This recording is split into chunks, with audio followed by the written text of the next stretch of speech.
Today, we're diving into one of the creepiest and most mysterious phenomena out there, missing 411.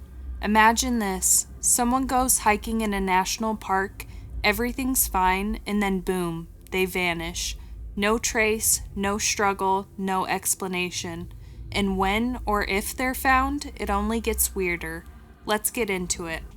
So Missing 411 is the name of a series of books and documentaries by a guy named David Pilates. He's a former cop who started looking into all these super weird disappearances in national parks and wilderness areas, mainly in the US and Canada. We're not just talking about someone getting lost in the woods. This is way stranger than that. These cases follow patterns that make zero sense and can't be explained by typical things like animal attacks, accidents, or getting lost. Here's where it gets crazy. These are the kinds of things that show up over and over in missing 411 cases. People vanish without a sound, even when they're just feet away from friends or family. Search dogs can't pick up a scent or act totally weird, like refusing to search or just sitting down and whining. Bodies or items are found miles away in places they couldn't possibly get to, especially in the time they were missing. Victims are often found missing shoes or clothes, and there's no reason for them to take them off. Weather shifts suddenly, like random snowstorms or heavy fog that totally ruin search efforts. Sometimes people or their belongings are found in places that have already been searched. In autopsies, a lot of times they can't even determine how the person died. So what's going on? Honestly, nobody knows. Some people think it's just people getting lost, but it doesn't add up. Others think it could be criminal stuff, but there's usually no evidence of foul play. Then you've got the wild theories. Aliens, portals, cryptids like Bigfoot, or even time slips.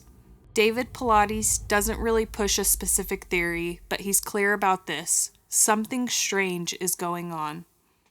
Diving into our first missing 411 case, we head deep into the heart of the Devil's Ridge Wilderness in northern Idaho, a place as ominous as its name suggests. Rugged, remote, and cloaked in dense forests and steep cliffs, Devil's Ridge has a long-standing reputation for strange disappearances and unexplained phenomena.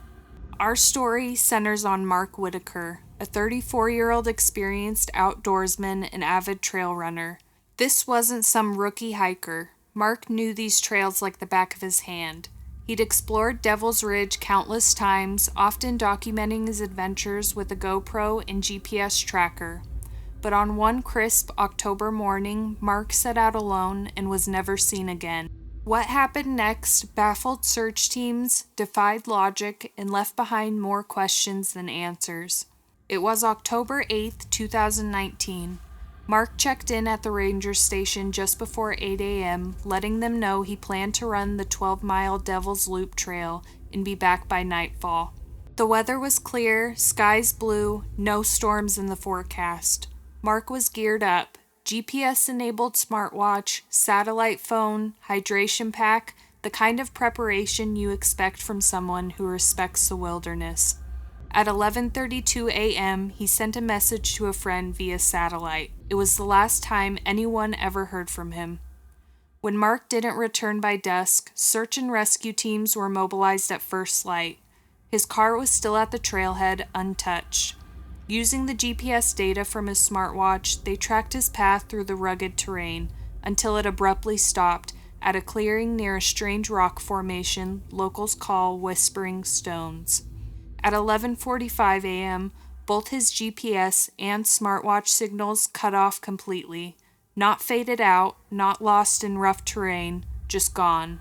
When search dogs were brought in, things got even stranger. The dogs reached the clearing and refused to go any further. They circled, whined, sat down, and stared silently toward the dense tree line.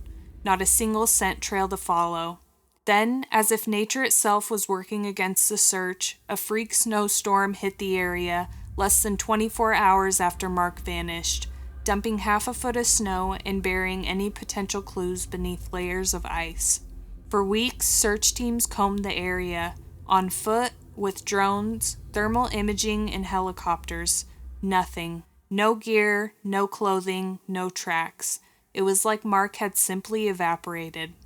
3 months later, in the dead of winter, a pair of hikers stumbled upon something that reignited the mystery. One of Mark's trail running shoes. Clean, dry, and completely intact, sitting in a ravine 19 miles away from where he disappeared. This was a section of wilderness so rugged, even experienced climbers avoided it without ropes.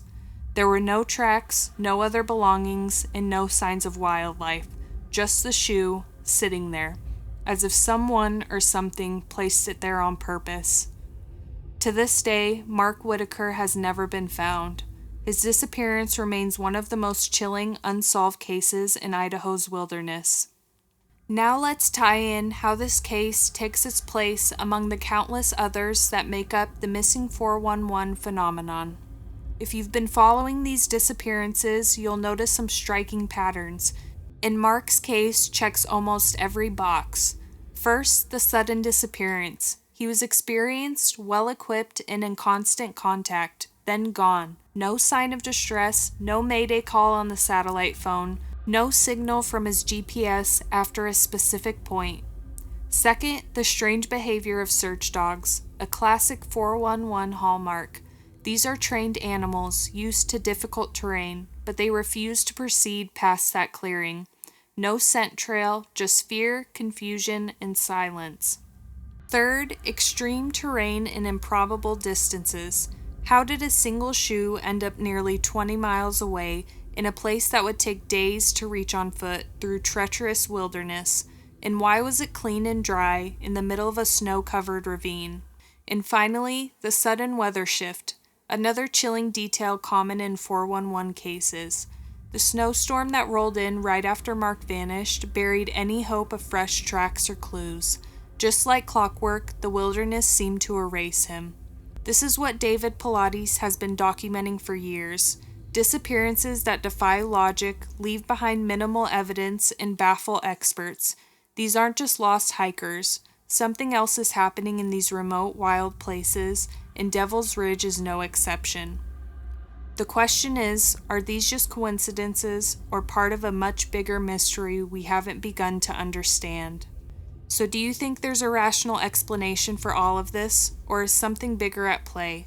Let me know what theory you're going with in the comments, and if you want to hear about some of the creepiest missing 411 cases ever, hit that like button and I'll cover more of them in the next video.